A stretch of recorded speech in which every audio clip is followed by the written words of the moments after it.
On a Chinese screen, Somerset Maugham, Part 3, 12, The Picture. I do not know whether he was a mandarin bound for the capital of the province, or some student travelling to a seat of learning, nor what the reason that delayed him in the most miserable of all the miserable inns in China. Perhaps one or other of his bearers, hidden somewhere to smoke a pipe of opium, for it is cheap in that neighbourhood, and you must be prepared for trouble with your coolies, could not be found. Perhaps a storm of torrential rain had held him for an hour, an unwilling prisoner. The room was so low that you could easily touch the rafters with your hand. The mud walls were covered with dirty whitewash, here and there worn away, and all round on wooden pallets were straw beds for the coolies who were the inn's habitual guests. The sun alone enabled you to support the melancholy squalor. It shone through the latticed window, a beam of golden light, and threw on the trodden earth of the floor a pattern of an intricate and splendid richness. And here, to pass an idle moment, he had taken his stone tablet, and mixing a little water with the stick of ink which he rubbed on it, seized the fine brush with which he executed the beautiful characters of the Chinese writing. He was surely proud of his exquisite calligraphy, and it was a welcome gift which he made his friends when he sent them a scroll on which was written a maxim, glitteringly compact, of the divine Confucius, and with a bold hand he drew on the wall a branch of plum blossom and a bird perched on it. It was done very lightly, but with an admirable ease. I know not what happy chance guided the artist's touch, for the bird was all a-quiver with life, and the plum blossoms were tremulous on their stalks. The soft airs of spring blew through the sketch into that sordid chamber, and for the beating of a pulse, you were in touch with the eternal. 13. Her Britannic Majesty's representative. He was a man of less than middle height, with stiff brown hair en brosse, a little toothbrush moustache, and glasses through which his blue eyes, looking at you aggressively, were somewhat distorted. There was a defiant perkiness in his appearance which reminded you of the cock sparrow, and as he asked you to sit down and inquired your business, meanwhile sorting the papers littered on his desk as though you had disturbed him in the midst of important affairs, you had the feeling that he was on the lookout for an opportunity to put you in your place. He had cultivated the official manner to perfection. You were the public, an unavoidable nuisance, and the only justification for your existence was that you did what you were told without argument or delay. But even officials have their weakness, and somehow it chanced that he found it very difficult to bring any business to an end without confiding his grievance to you. It appeared that people, missionaries especially, thought him supercilious and domineering. He assured you that he thought there was a great deal of good in missionaries. It is true that many of them were ignorant and unreasonable, and he didn't like their attitude. In his district, most of them were Canadians, and personally he didn't like Canadians. But as for saying that he put on airs of superiority, he fixed his pince-nez more firmly on his nose, it was monstrously untrue. On the contrary, he went out of his way to help them, but it was only natural that he should help them in his way rather than in theirs. It was hard to listen to him without a smile, for in every word he said you felt how exasperating he must be to the unfortunate persons over whom he had control. His manner was deplorable. He had developed the gift of putting up your back to a degree which is very seldom met with. He was, in short, a vain, irritable, bumptious, and tiresome little man. During the Revolution, while a lot of firing was going on in the city between the rival factions, he had occasion to go to the Southern General on official business connected with the safety of his nationals, and on his way through the Yamen, he came across 3 prisoners being led out to execution. He stopped the officer in charge of the firing party, and finding out what was about to happen, vehemently protested. These were prisoners of war, and it was barbarity to kill them. The officer, very rudely in the consul's words, told him that he must carry out his orders. The consul fired up, He wasn't going to let a confounded Chinese officer talk to him in that way. An altercation ensued. The general, informed of what was occurring, sent out to ask the consul to come in to him, but the consul refused to move till the prisoners, 3 wretched coolies green with fear, were handed over to his safekeeping. The officer waved him aside and ordered his firing squad to take aim. Then the consul, I can see him fixing his glasses on his nose and his hair bristling fiercely. Then the consul stepped forwards between the levelled rifles and the 3 miserable men and told the soldiers to shoot and be damned. There was hesitation and confusion. It was plain that the rebels did not want to shoot a British consul. I suppose there was a hurried consultation. The 3 prisoners were given over to him, and in triumph, the little man marched back to the consulate. "Damn it, sir," he said furiously, "I almost thought the blighters would have the confounded cheek to shoot me." They are strange people, the British. If their manners were as good as their courage is great, they would merit the opinion they have of themselves. 14. The Opium Den. On the stage, it makes a very effective set. It is dimly lit. The room is low and squalid. In one corner, a lamp burns mysteriously before a hideous image, and incense fills the theatre with its exotic scent. A pigtailed Chinaman wanders to and fro, aloof and saturnine, while on wretched pallets lie stupefied the victims of the drug. Now and then, one of them breaks into frantic raving. There is a highly dramatic scene where some poor creature, unable to pay for the satisfaction of his craving, with prayers and curses, begs the villainous proprietor for a pipe to still his anguish. I have read also in novels descriptions which made my blood run cold, and when I was taken to an opium den by a smooth-spoken Eurasian, the narrow, winding stairway up which he led me prepared me sufficiently to receive the thrill I expected. I was introduced into a neat enough room, brightly lit, divided into cubicles, the raised floor of which, covered with clean matting, formed a convenient couch. In one, an elderly gentleman, with a grey head and very beautiful hands, was quietly reading a newspaper with his long pipe by his side. In another, 2 coolies were lying, with a pipe between them, which they alternately prepared and smoked. They were young men, of a hearty appearance, and they smiled at me in a friendly way. One of them offered me a smoke. In a third, 4 men squatted over a chessboard, and a little further on a man was dandling a baby. The inscrutable Oriental has a passion for children, while the baby's mother, whom I took to be the landlord's wife, a plump, pleasant-faced woman, watched him with a broad smile on her lips. It was a cheerful spot, comfortable, homelike, and cozy. It reminded me somewhat of the little intimate beer houses of Berlin, where the tired working man could go in the evening and spend a peaceful hour. Fiction is stranger than fact. 15. The Last Chance. It was pathetically obvious that she had come to China to be married, and what made it almost tragic was that not a single man in the treaty port was ignorant of the fact. She was a big woman with an ungainly figure. Her hands and feet were large. She had a large nose, indeed all her features were large, but her blue eyes were fine. She was perhaps a little too conscious of them. She was a blonde, and she was 30.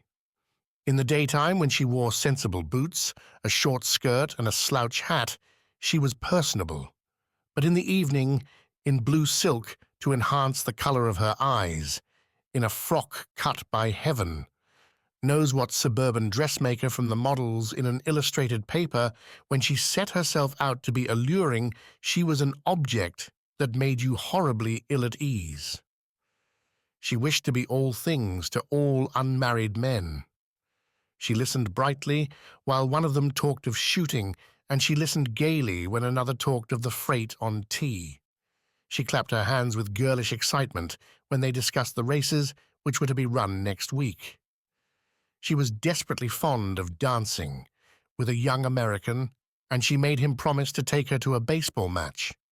But dancing wasn't the only thing she cared for. You can have too much of a good thing, and with the elderly but single taipan of an important firm, what she simply loved was a game of golf. She was willing to be taught billiards by a young man who had lost his leg in the war, and she gave her sprightly attention to the manager of a bank, who told her what he thought of silver. She was not much interested in the Chinese, for that was a subject which was not very good form in the circles in which she found herself. But being a woman, she could not help being revolted at the way in which Chinese women were treated. You know, they don't have a word to say about who they're going to marry, she explained. It's all arranged by go-betweens, and the man doesn't even see the girl till he's married her. There's no romance or anything like that.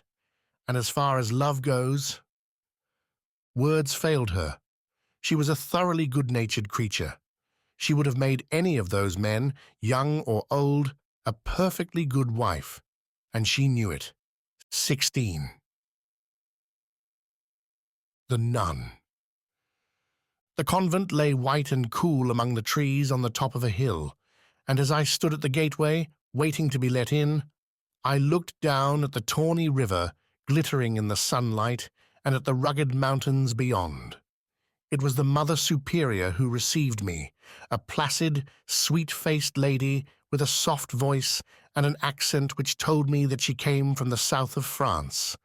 She showed me the orphans who were in her charge, busy at the lace-making which the nuns had taught them, smiling shyly. And she showed me the hospital where lay soldiers suffering from dysentery, typhoid, and malaria. They were squalid and dirty. The Mother Superior told me she was a Basque. The mountains that she looked out on from the convent windows reminded her of the Pyrenees. She had been in China for 20 years. She said that it was hard sometimes never to see the sea. Here, on the great river, they were 1,000 miles away from it, and because I knew the country where she was born, she talked to me a little of the fine roads that led over the mountains. Ah, they did not have them here in China, and the vineyards and the pleasant villages with their running streams that nestled at the foot of the hills. But the Chinese were good people. The orphans were very quick with their fingers, and they were industrious. The Chinese sought them as wives, because they had learnt useful things in the convent, and even after they were married, they could earn a little money by their needles. And the soldiers, too. They were not so bad as people said. After all, les pauvres petits, they did not want to be soldiers. They would much sooner be at home working in the fields. Those whom the sisters had nursed through illness were not devoid of gratitude. Sometimes, when they were coming along in a chair and overtook 2 nuns who had been in the town to buy things and were laden with parcels, they would offer to take their parcels in the chair. Au fond, they were not bad-hearted. "They do not go so far as to get out and let the nuns ride in their stead?" I asked. "A nun in their eyes is only a woman," she smiled indulgently. "You must not ask from people more than they are capable of giving." How true, and yet how hard to remember. 17. Henderson. It was very hard to look at him without a chuckle, for his appearance immediately told you all about him. When you saw him at the club, reading the London Mercury, or lounging at the bar with a gin and bitters at his elbow, no cocktails for him, his unconventionality attracted your attention, but you recognized him at once, for he was a perfect specimen of his class. His unconventionality was exquisitely conventional. Everything about him was according to standard, from his square-toed, serviceable boots to his rather long, untidy hair. He wore a loose, low collar that showed a thick neck and loose, somewhat shabby but well-cut clothes. He always smoked a short briar pipe. He was very humorous on the subject of cigarettes. He was a biggish fellow, athletic, with fine eyes and a pleasant voice. He talked fluently. His language was often obscene, not because his mind was impure, but because his bent was democratic. As you guessed by the look of him, he drank beer, not in fact but in the spirit, with Mr. Chesterton, and walked the Sussex Downs with Mr. Hilaire Belloc. He had played football at Oxford, but with Mr. Wells he despised the ancient seat of learning. He looked upon Mr. Bernard Shaw as a little out of date, but he had still great hopes of Mr. Granville Barker. He had had many serious talks with Mr. and Mrs. Sidney Webb, and he was a member of the Fabian Society. The only point where he touched upon the same world as the frivolous was his appreciation of the Russian ballet. He wrote rugged poems about prostitutes, dogs, lamp-posts, Magdalen College, public houses and country vicarages. He held English, French, and Americans in scorn. But on the other hand, he was no misanthropist. He would not listen to a word in dispraise of Tamils, Bengalis, Kafirs, Germans, or Greeks. At the club, they thought him rather a wild fellow.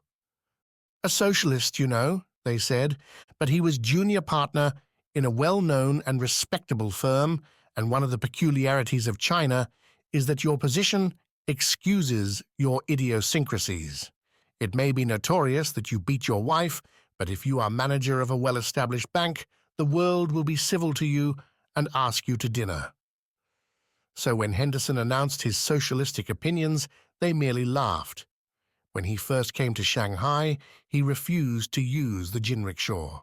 It revolted his sense of personal dignity that a man, a human being no different from himself, should drag him hither and thither.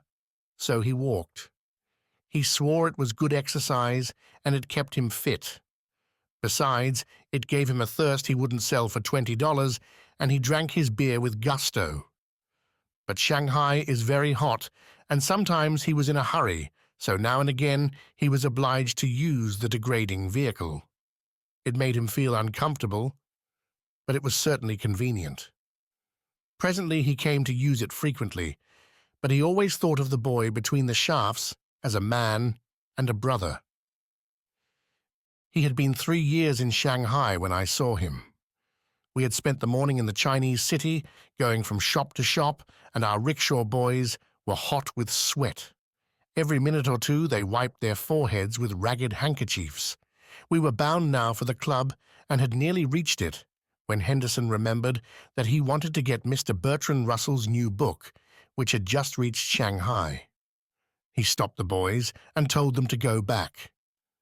"Don't you think we might leave it till after luncheon?" I said. "Those fellows are sweating like pigs."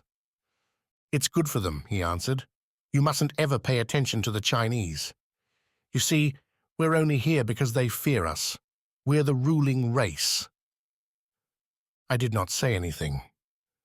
I did not even smile. The Chinese always have had masters, and they always will. A passing car separated us for a moment, and when he came once more abreast of me, he had put the matter aside.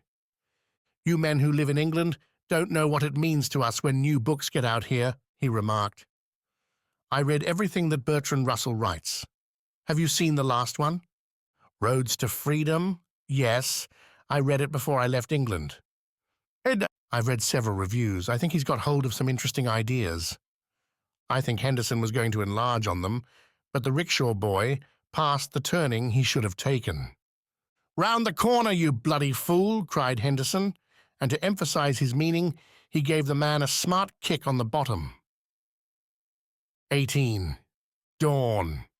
It is night still, and the courtyard of the inn is rich with deep patches of darkness. Lanterns throw fitful lights on the coolies, busily preparing their loads for the journey. They shout and laugh, angrily argue with one another, and vociferously quarrel. I go out into the street and walk along, preceded by a boy with a lantern. Here and there, behind closed doors, cocks are crowing. But in many of the shops the shutters are down already, and the indefatigable people are beginning their long day. Here an apprentice is sweeping the floor, and there a man is washing his hands and face. A wick burning in a cup of oil is all his light. I pass a tavern where 6 persons are seated at an early meal. The ward gate is closed, but a watchman lets me through a postern, and I walk along a wall by a sluggish stream in which are reflected the bright stars. Then I reach the great gate of the city, and this time 1/2 of it is open. I pass out, and there, awaiting me, all ghostly, is the dawn. The day and the long road and the open country lie before me. Put out the lantern. Behind me, the darkness pales to a mist of purple, and I know that soon this will kindle to a rosy flush. I can make out the causeway well enough, and the water in the paddy fields reflects already a wan and shadowy light. It is no longer night, but it is not yet day. This is the moment of most magical beauty, when the hills and the valleys, the trees and the water, have a mystery which is not of earth. For when once the sun has risen, for a time the world is very cheerless, the light is cold and grey like the light in a painter's studio, and there are no shadows to diaper the ground with a coloured pattern. Skirting the brow of a wooded hill, I look down on the paddy fields, but to call them fields is too grandiose. They are for the most part crescent-shaped patches built on the slope of a hill, one below the other, so that they can be flooded. Firs and bamboos grow in the hollows, as though placed there by a skillful gardener with a sense of ordered beauty to imitate formally the abandon of nature. In this moment of enchantment, you do not look upon the scene of humble toil, but on the pleasure gardens of an emperor. Here, throwing aside the cares of state, he might come in yellow silk embroidered with dragons, with jewelled bracelets on his wrists, to sport with a concubine so beautiful that men in after ages felt it natural if a dynasty was destroyed for her sake. And now, with the increasing day, a mist arises from the paddy fields and climbs halfway up the gentle hills. You may see 100 pictures of the sight before you, for it is one that the old masters of China loved exceedingly. The little hills, wooded to their summit, with a line of fir trees along the crest, a firm silhouette against the sky, the little hills rise behind one another, and the varying level of the mist, forming a pattern, gives the composition a completeness which yet allows the imagination ample scope. The bamboos grow right down to the causeway, their thin leaves shivering in the shadow of a breeze, and they grow with a high-bred grace, so that they look like groups of ladies in the great Ming dynasty resting languidly by the wayside. They have been to some temple, and their silken dresses are richly wrought with flowers, and in their hair are precious ornaments of jade. They rest there for a while on their small feet, their golden lilies, gossiping elegantly, for do they not know that the best use of culture is to talk nonsense with distinction, and in a moment, slipping back into their chairs, they will be gone. But the road turns, and my God, the bamboos, the Chinese bamboos, transformed by some magic of the mist, look just like the hops of a Kentish field. Do you remember the sweet-smelling hop fields and the fat green meadows, the railway line that runs along the sea, and the long, shining beach, and the desolate greyness of the English Channel? The seagull flies over the wintry coldness, and the melancholy of its cry is almost unbearable. 19. Point of honour. Nothing hinders friendly relations between different countries so much as the fantastic notions which they cherish about one another's characteristics, and perhaps no nation has suffered so much from the misconception of its neighbours as the French. They have been considered a frivolous race, incapable of profound thought, flippant, immoral, and unreliable. Even the virtues that have been allowed them, their brilliancy, their gaiety, have been allowed them, at least by the English, in a patronizing way, for they were not virtues on which the Anglo-Saxons set great store. It was never realized that there is a deep seriousness at the bottom of the French character, and that the predominant concern of the average Frenchman is the concern for his personal dignity. It is by no hazard that La Rochefoucauld, a keen judge of human nature in general and of his countrymen in particular, should have made l'honneur the pivot of his system. The punctiliousness with which our neighbours regard it has often entertained the Briton, who is accustomed to look upon himself with humour. But it is a living force, as the phrase goes, with the Frenchman, and you cannot hope to understand him unless you bear in mind always the susceptibility of his sense of honour. These reflections were suggested to me whenever I saw the Vicomte de Steenvoorde driving in his sumptuous car or seated at the head of his own table. He represented certain important French interests in China and was said to have more power at the Quai d'Orsay than the minister himself. There was never a very cordial feeling between the pair, since the latter not unnaturally resented that one of his nationals should deal in diplomatic matters with the Chinese behind his back. The esteem in which Monsieur de Steenvoorde was held at home was sufficiently proved by the red button that adorned the lappet of his frock coat. The Vicomte had a fine head, somewhat bald, but not unbecomingly une légère calvitie, as the French novelist put it, and thereby robbed the cruel fact of half its sting. A nose like the great Duke of Wellington's, bright black eyes under heavy eyelids, and a small mouth hidden by an exceedingly handsome moustache, the ends of which he twisted a great deal with white, richly jewelled fingers. His air of dignity was heightened by 3 massive chins. He had a big trunk and an imposing corpulence, so that when he sat at table, he sat a little away from it, as though he ate under protest and were just there for a snack. But nature had played a dirty though not uncommon trick on him, for his legs were much too short for his body, so that, though seated, he had all the appearance of a tall man. You were taken aback to find, when he stood up, that he was hardly of average height. It was for this reason that he made his best effect at table, or when he was driving through the city in his car. Then his presence was commanding. When he waved to you, or with a broad gesture took off his hat, you felt that it was incredibly affable of him to take any notice of human beings. He had all the solid respectability of those statesmen of Louis Philippe, in sober black, with their long hair and clean-shaven faces, who look out at you with portentous solemnity from the canvases of Ingres. One often hears of people who talk like a book. Monsieur de Steenvoorde talked like a magazine, not of course a magazine devoted to light literature and the distraction of an idle hour, but a magazine of sound learning and influential opinion. Monsieur de Steenvoorde talked like the Revue des Deux Mondes. It was a treat, though a little fatiguing, to listen to him. He had the fluency of those who have said the same thing over and over again. He never hesitated for a word. He put everything with lucidity, an admirable choice of language, and such an authority that in his lips the obvious had all the sparkle of an epigram. He was by no means without wit.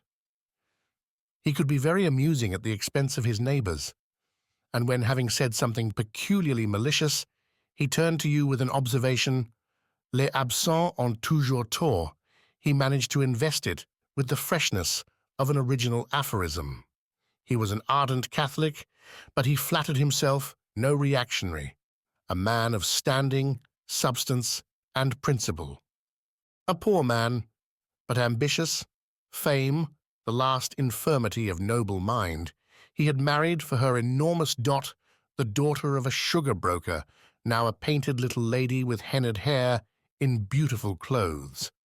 And it must have been a sore trial to him that when he gave her his honored name, he could not also endow her with the sense of personal pride, which was so powerful a motive in all his actions. For like many great men, Monsieur de Steenvoorde was married to a wife who was extremely unfaithful to him. But this misfortune he bore with a courage and a dignity which were absolutely characteristic. His demeanor was so perfect that his infelicity positively raised him in the eyes of his friends. He was to all an object of sympathy. He might be a cuckold, but he remained a person of quality. Whenever, indeed, Madame de Steenvoorde took a new lover, he insisted that her parents should give him a sufficient sum of money to make good the outrage to his name and honor. Common report put it at 250,000 francs, but with silver at its present price, I believe that a businessman would insist on being paid in dollars.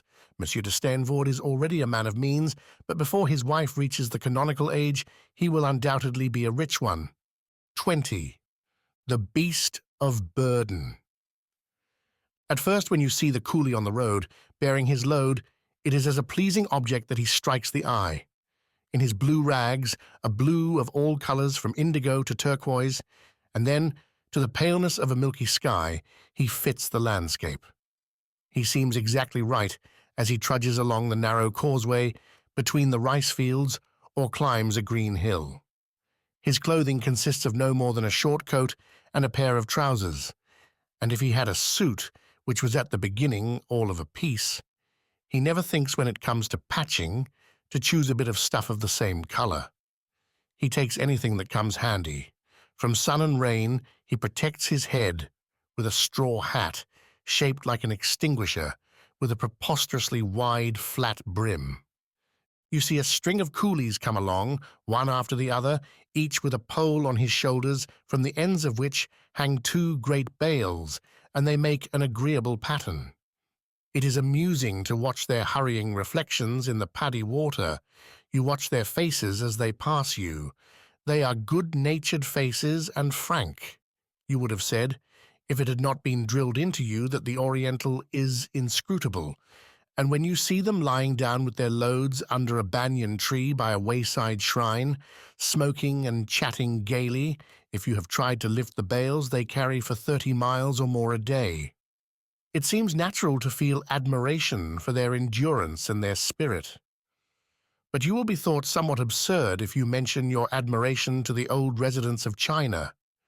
You will be told with a tolerant shrug of the shoulders that the coolies are animals and for 2,000 years from father to son have carried burdens. So it is no wonder if they do it cheerfully. And indeed you can see for yourself that they begin early, for you will encounter little children with a yoke on their shoulders staggering under the weight of vegetable baskets. The day wears on and it grows warmer. The coolies take off their coats and walk stripped to the waist. Then sometimes in a man resting for an instant, his load on the ground, but the pole still on his shoulders so that he has to rest slightly crouched, you see the poor tired heart beating against the ribs. You see it as plainly as in some cases of heart disease in the outpatient's room of a hospital. It is strangely distressing to watch. Then also you see the coolies' backs. The pressure of the pole for long years, day after day, has made hard red scars, and sometimes even there are open sores, great sores without bandages or dressing that rub against the wood. But the strangest thing of all is that sometimes, as though nature sought to adapt man for these cruel uses to which he is put, an odd malformation seems to have arisen, so that there is a sort of hump, like a camel's, against which the pole rests. But beating heart, or angry sore, bitter rain or burning sun notwithstanding, they go on eternally, from dawn till dusk, year in year out, from childhood to the extreme of age. You see old men without an ounce of fat on their bodies, their skin loose on their bones, wizened, their little faces wrinkled and ape-like, with hair thin and grey, and they totter under their burdens to the edge of the grave in which at last they shall have rest. And still the coolies go, not exactly running, but not walking either, sidling quickly, with their eyes on the ground, to choose the spot to place their feet, and on their faces a strained, anxious expression. You can make no longer a pattern of them as they wend their way. Their effort oppresses you. You are filled with a useless compassion. In China, it is man that is the beast of burden. To be harassed by the wear and tear of life, and to pass rapidly through it without the possibility of arresting one's course, is not this pitiful indeed? To labor without ceasing, and then, without living to enjoy the fruit, worn out to depart, suddenly one knows not whither. Is not that a just cause for grief? So wrote the Chinese mystic. 21. Dr. McAllister. He was a fine figure of a man, hard upon 60, I should think, when I knew him, but hale still and active. He was stout, but his great height enabled him to carry his corpulence with dignity. He had a strong, almost a handsome face, with a hooked nose, bushy white eyebrows, and a firm chin. He was dressed in black, and he wore a low collar and a white bow tie. He had the look of an English divine of a past generation. His voice was resonant and hearty, and he laughed boisterously. His career was somewhat out of the common. He had come to China 30 years before as a medical missionary, but now, though still on good terms with the mission, he was no longer a member. It had been decided, it appears, to build a school on a certain desirable spot which the doctor had hit upon, and in a crowded Chinese city it is never very easy to find building land. But when the mission, after much bargaining, had eventually bought this, the discovery was made that the owner was not the Chinese with whom the negotiations had been conducted, but the doctor himself. Knowing that the school must be built, and seeing that no other piece of land was available, he had borrowed money from a Chinese banker and bought it himself.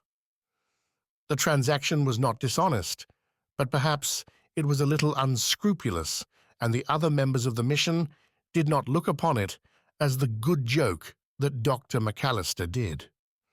They displayed even a certain acrimony, and the result was that Dr. McAllister, though preserving friendly relations with persons with whose aims and interests he was in the fullest sympathy, resigned his position. He was known to be a clever doctor, and he soon had a large practice both among the foreigners and the Chinese. He started a hostel in which the traveller, at a price, and a high one, could have board and lodging. His guests complained a little because they were not allowed to drink alcohol, but it was much more comfortable than a Chinese inn, and some allowance had to be made for the doctor's principles. He was a man of resource. He bought a large piece of land on a hill on the other side of the river and put up bungalows which he sold one by one to the missionaries as summer resorts. And he owned a large store in which he sold everything, from picture postcards and curios to Worcester sauce and knitted jumpers, which a foreigner could possibly want. He made a very good thing out of it. He had a commercial bent. The tiffin he invited me to was quite an imposing function. He lived above his store in a large apartment overlooking the river. The party consisted of Dr. McAllister and his third wife, a lady of 45 in gold-rimmed spectacles and black satin, a missionary spending a few days with the doctor on his way into the interior, and two silent young ladies who had just joined the mission and were busily learning Chinese. On the walls of the dining room hung a number of congratulatory scrolls, which had been presented to my host by Chinese friends and converts on his 50th birthday. There was a great deal of food, as there always is in China, and Dr. McAllister did full justice to it. The meal began and ended with a long grace, which he said in his deep voice with an impressive unction. When we returned to the drawing-room, Dr. McAllister, standing in front of the grateful fire, for it can be very cold in China, took a little photograph from the chimney-piece and showed it to me. "Do you know who that is?" he asked. It was the photograph of a very thin young missionary in a low collar and a white tie, with large melancholy eyes and a look of profound seriousness. "Nice-looking fellow, eh?" boomed the doctor. "Very," I answered. A somewhat priggish young man, possibly, but priggishness is a pardonable defect in youth, and here it was, certainly counterbalanced by the appealing wistfulness of the expression. It was a fine, a sensitive, and even a beautiful face, and those disconsolate eyes were strangely moving. There was fanaticism there, perhaps, but there was the courage that would not fear martyrdom. There was a charming idealism, and its youth, its ingenuousness, warmed one's heart. "A most attractive face," I said as I returned the photograph. Dr. McAllister gave a chuckle. "That's what I looked like when I first came out to China," he said. It was a photograph of himself. "No one recognizes it," smiled Mrs. McAllister. "It was the very image of me," he said. He spread out the tails of his black coat and planted himself more firmly in front of the fire. "I often laugh when I think of my first impressions of China," he said. "I came out expecting to undergo hardships and privations. My first shock was the steamer with 10-course dinners and first-class accommodation. There wasn't much hardship in that, but I said to myself, wait till you get to China. Well, at Shanghai, I was met by some friends, and I stayed in a fine house and was waited on by fine servants, and I ate fine food. Shanghai, I said, the plague spot of the East. It'll be different in the interior. At last, I reached here. I was to stay with the head of the mission till my own quarters were ready. He lived in a large compound. He had a very nice house with American furniture in it, and I slept in a better bed than I'd ever slept in. He was very fond of his garden, and he grew all kinds of vegetables in it.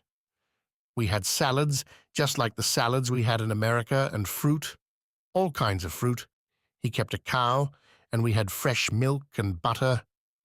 I thought I'd never eaten so much and so well in my life. You did nothing for yourself. If you wanted a glass of water, you called a boy, and he brought it to you. It was the beginning of summer when I arrived, and they were all packing up to go to the hills. They hadn't got bungalows then, but they used to spend the summer in a temple. I began to think I shouldn't have to put up with much privation after all. I had been looking forward to a martyr's crown. Do you know what I did? Dr. McAllister chuckled as he thought of that long past time. The first night I got here, when I was alone in my room, I threw myself on my bed, and I just cried like a child. Dr. McAllister went on talking, but I could not pay much attention to what he said.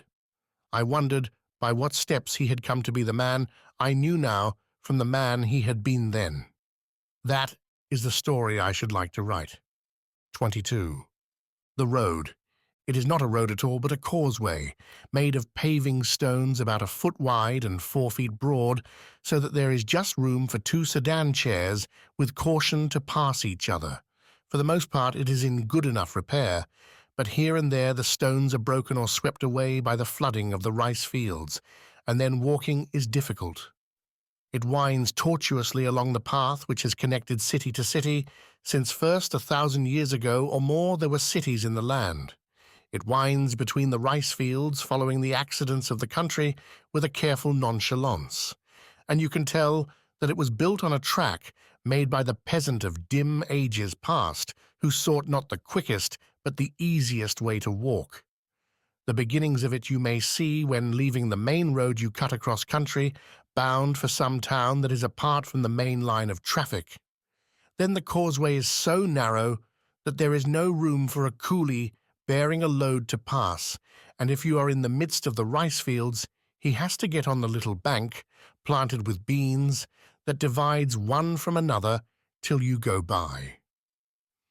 Presently the stones are wanting, and you travel along a path of trodden mud so narrow that your bearers step warily. The journey, for all the stories of bandits with which they sought to deter you, and the ragged soldiers of your escort, is devoid of adventure. But it is crowded with incident. First, there is the constant variety of the dawn. Poets have written of it with enthusiasm, but they are lie-abeds, and they have trusted for inspiration to their fancy rather than to their sleepy eyes. Like a mistress known in the dream of a moonlit night, who has charms unshared by the beauties of the wakeful day, they have ascribed to it excellencies which are only of the imagination. For the most exquisite dawn has none of the splendor of an indifferent sunset, but because it is a less accustomed sight, it seems to have a greater diversity. Every dawn is a little different from every other, and you can fancy that each day the world is created anew, not quite the same as it was the day before. Then there are the common sights of the wayside. A peasant, thigh deep in water, ploughs his field with a plough as primitive as those his fathers have used for 40 mortal centuries. The water buffalo splashes sinister through the mud, and his cynical eyes seem to ask what end has been served by this unending toil. An old woman goes by in her blue smock and short blue trousers on bound feet, and she supports her unsteady steps with a long staff.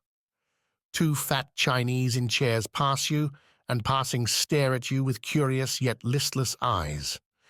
Everyone you see is an incident, however trivial, sufficient to arouse your fancy for an instant, and now your eyes rest with pleasure on the smooth skin, like yellow ivory, of a young mother sauntering along with a child strapped to her back, on the wrinkled, inscrutable visage of an old man, or on the fine bones visible through the flesh of the face of a strapping coolie.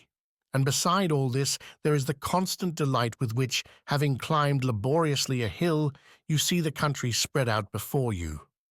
For days and days it is just the same, but each time you see it, you have the same little thrill of discovery, the same little rounded hills like a flock of sheep surrounding you, succeeding one another as far as the eye can reach, and on many, a lone tree, as though planted deliberately for the sake of the picturesque, outlines its gracious pattern against the sky.